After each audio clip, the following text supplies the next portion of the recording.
Advent, the 20th of December, Matthew chapter 1, verses 18 to 25.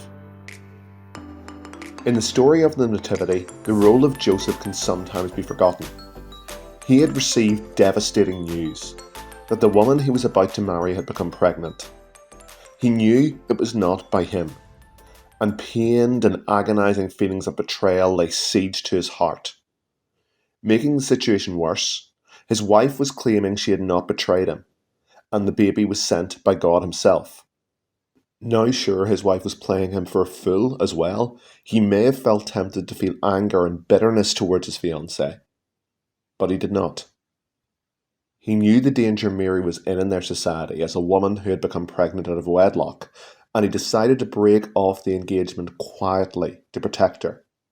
He may not believe her wild claims, but in what he believed would be his last act of love to her, he resolved to dissolve their engagement with as little fuss as possible. Having decided this, and considering the steps he'd need to take in cancelling the wedding, explaining to friends and family, protecting his former fiancée from the repercussions, Joseph went to bed. Weighed down by pain and loss, he drifted into sleep. The world he thought he understood had utterly broken his heart. By morning, he would have discovered that he did not understand the world as he thought he had. This is how Jesus the Messiah was born. His mother Mary was engaged to be married to Joseph. But before the marriage took place, while she was still a virgin, she became pregnant through the power of the Holy Spirit.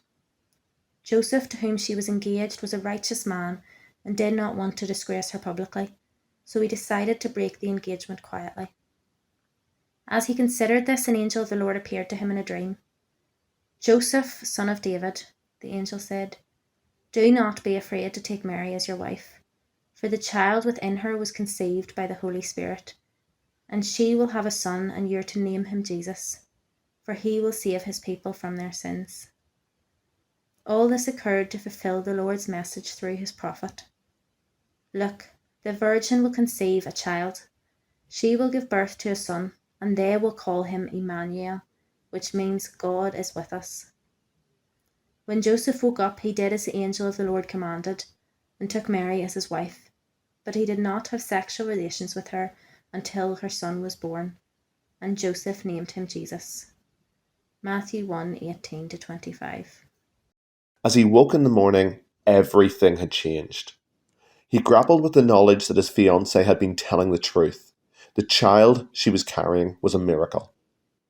The barbs of betrayal and despair constricting his heart loosened their grip. He had been commanded to take her as his wife, to protect her and the boy, and to provide for them. This would not be an easy road, however. Joseph may be convinced, but it is doubtful that his family and neighbours would be. Joseph may have thought of the snide, condescending remarks that would come, of those who would roll their eyes as they gossiped about Joseph, the lovesick, naive fool who believed his wife was pregnant by a miracle. His reputation would be shredded as he was taken for a deluded simpleton who raised another's child while truly believing he saw an angel. Furthermore, he was being asked to care for a child that was not his own. God himself come to earth to save humanity from the darkness. How could he care for such a child? He was a mere carpenter, lowly and uneducated in the eyes of the world. How could he raise a king? He had a choice to make. As he shook himself from the last cobwebs of sleep, the question may have crossed his mind: was the dream real? His fiancée had had a conversation with an angel and seen the evidence of her vision come alive through her pregnancy. Joseph had one appear to him in a dream. As far as he was concerned at this point, all the evidence he would ever have for the truth of the situation was in that dream. With such a high price to pay for following the road laid out before him, it would have been easy to dismiss what had happened during the night. He would never have to grapple with how to raise such a child. He would never have to bear the sneers and snide comments. He would never have to explain the situation to his shocked and incredulous family. All he would have to do was to walk away and proceed with the original plan from the night before.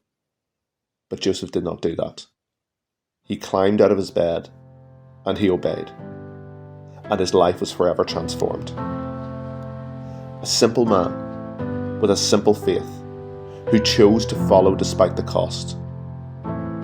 Many of us have skills, education, and blessings Joseph could only have dreamed of. But would we be as willing to obey? Would we be as willing to take a step of faith that would have our peers, our colleagues, our neighbours, and our families shaking their heads in disbelief? God still calls us to do things that seem crazy in the eyes of the world. Will we ignore him and cling to the comfortable and familiar? Or will we be like Joseph, doing what defies comprehension and stepping into the unknown, trusting in the one who has called us?